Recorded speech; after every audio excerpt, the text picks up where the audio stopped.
Hopefully in this intro I can get my thoughts across, because I tried to record it the first time and I felt like it was all over the place. So right now I have some of the paintings I did for World Watercolor Month. Over here I used my Prang watercolors to watercolor these. This is what the Prang watercolor pans look like, or at least the ones I have, and it's like I think a 16 pan set. For this drawing, I used my Royal and Lambernickel watercolors for this one. So yeah, these are what those watercolors look like. This is the issue that I've ran into with my Prang watercolors that I think I ran into before, but I think I just sort of forgot about it, and when I ran into it, my solution was just, okay, well, I'll just color lighter skinned people. And now that I really want to add diversity in my art, this is sort of a problem that I've ran into, that whenever I use my Prang watercolors and whenever I try to make darker colors, it usually ends up looking really chalky, which I'm not sure if you guys can see on camera, but it looks sort of chalky and weird. And it could be the paper. Well, I guess I don't think it's the paper, because I think this would happen also in my sketchbooks too. And I'll show you the Lambernickel one, a close-up of that in a minute. Here is another one that I did with Prang, and it looks super chalky, and I really don't like how that looks. And with my Royal and Lambernickel watercolors, I don't run into the same problem. It doesn't look chalky in this one. So, and I think the reason why is because my Prang watercolors are a cheaper watercolor set. They're watercolors made for kids. Okay, I forgot to mention this while I was recording, because I don't think I thought of this while I was recording. Since this is kid watercolors and it's targeted for kids, in order to make the watercolors cost less, they did add pigments in the watercolors, but they also added a lot of fillers in the watercolors. That's the reason why it has this weird texture on my paper.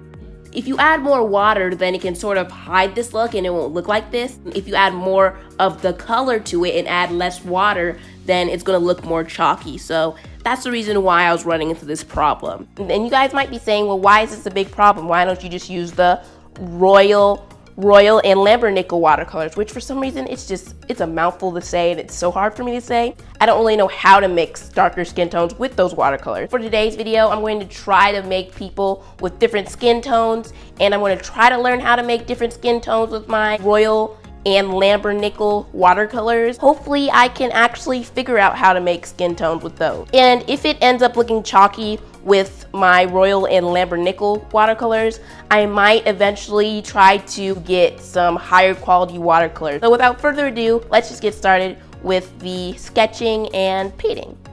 Well, I guess the sketching first and then the painting. So it seems like this is a common struggle that I've been having throughout making this whole video, but I guess I just cannot get my point across, because when I was editing the voiceover, I just stopped in the middle of it because I just could not take all of the mess ups and me just not making any sense whatsoever. Plus I was cutting out so much, and so I was like, you know what, let's just retake this over again. And that's kind of the same thing with my intro that I recorded for this video, and then the outro real-time bit at the end of the video.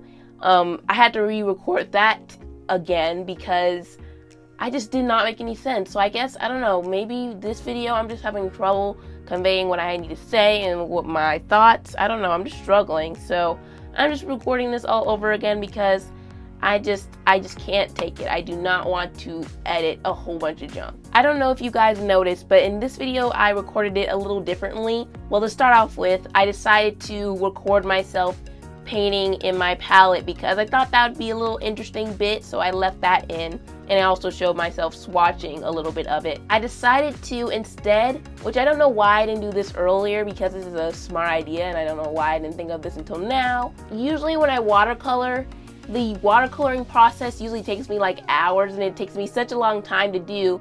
I decided that since usually when I use watercolors, the things that take up the most of my time is mixing the colors and waiting for the watercolor to dry, I decided to just cut those two out of the recording, and I decided to not record those bits, and instead I just only recorded when I was ready to put watercolors on the paper.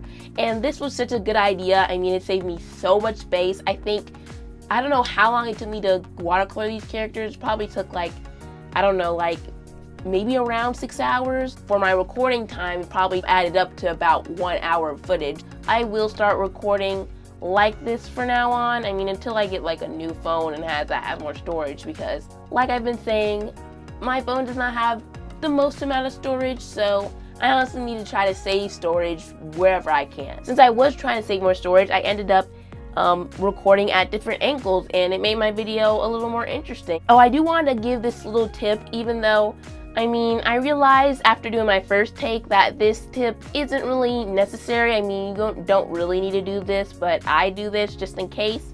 And yeah, I might as well just say what I'm going to say. I don't know if a lot of watercolor artists do this, but whenever I watercolor something, I pretty much always swatch my mixes. So after I mix something and I think it looks like the right color of skin tone or hair, or the right color that I wanted to put down on the paper, before I put it down on the paper, I usually swatch it first. And as us watercolor artists know, we know that watercolor paper isn't cheap. So what I do, instead of using my watercolor paper, lined paper instead, or I will use printer paper. I guess you don't necessarily have to do this, because I mean, when you do mix on a palette, especially if you're mixing on a white colored palette, at least for me, the way it looks on the palette isn't exactly the way it'll look on the paper, so that's the reason why I swatch it. So like I was saying earlier in this video, I wanted to have more diversity in my art.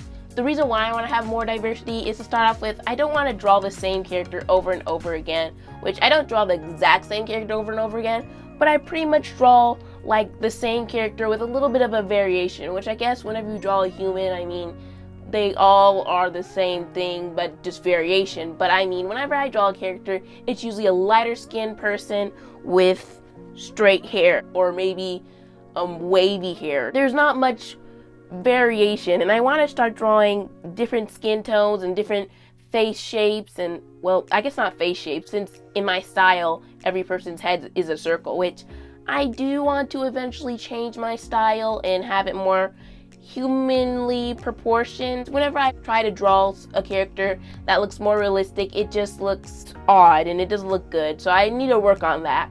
I'm hoping that if I try to break out of my comfort zone and try to draw people of different sizes and skin, people different hairstyles and different clothing, hopefully it'll make me be more confident to maybe work on my more realistic style, and or I guess more humanly proportioned style, and also maybe it'll help me want to branch out to other things like backgrounds and drawing animals and creatures and drawing objects. Pretty much I'm just taking little steps to branch out what I draw, because I mean, if I draw a variety of people, then eventually I will want to draw a variety of other things. So yeah.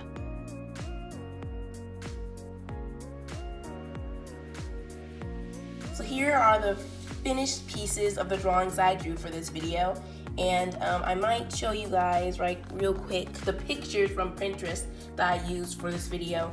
And by the way, my Pinterest username is Imaginary Doodles if you want to go follow me or follow any of my boards. This character is based off of this guy, and not really sure if I say based off of because they look pretty similar, but I'll just say based because I don't really know what else to say, because I don't want to say inspired by because they look pretty similar and I was heavily referencing it. This character is based off of this girl. This character is based off of this girl. So yeah, so that's all the pictures from Pinterest that I used to make these drawings. I do want to show you guys real quick some of my sketches that I drew, because I did record this earlier, but for some reason I recorded it at the wrong camera angle. Here was pretty much the drafts of those two girls that you see right here. Those were the first attempts at drawing them.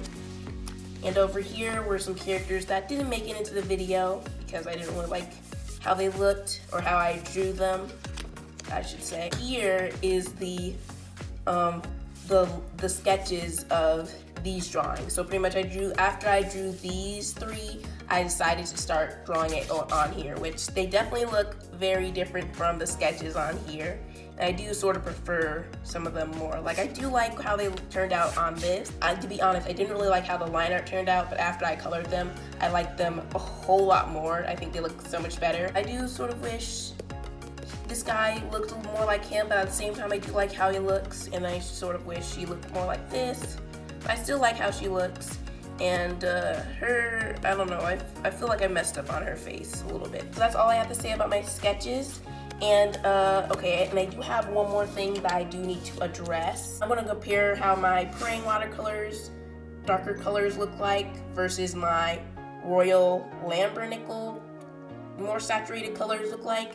I don't really know how to explain that, and I probably didn't explain that well. If we can compare them, I think my Royal Lambernickel watercolors, they don't look as chalky, I don't think, as my Praying watercolors. Let me get my other dude.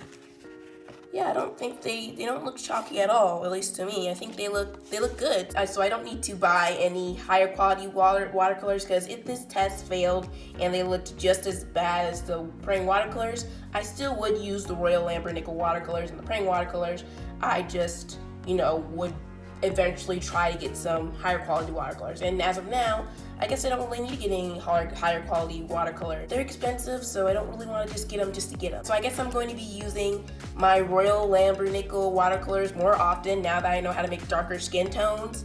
And one thing about this drawing, I do wish that I made a more of a mid skin tone, because I know this is the darkest one, this is the lightest one, and he is sort of in the middle. Like, he's not exactly in the middle, but he's like, not as light as her, but not as dark as her. But I wish I had made a guy who had a darker skin tone or something, or made a girl that had a darker skin tone. I don't know. I wish there was more of a middle. Hope you guys liked this video. I hope you guys liked the drawings that I drew, and hopefully you guys will see more diverse characters, because I really want to have diversity on my channel. I hope you guys enjoyed this video, and I hope you guys liked the new camera angles. The way I was recording in this video saved me a lot more space, and my phone doesn't have much space, so I need to save as much space as I can. So yeah, thank you guys for watching, and I'll see you guys in my next video.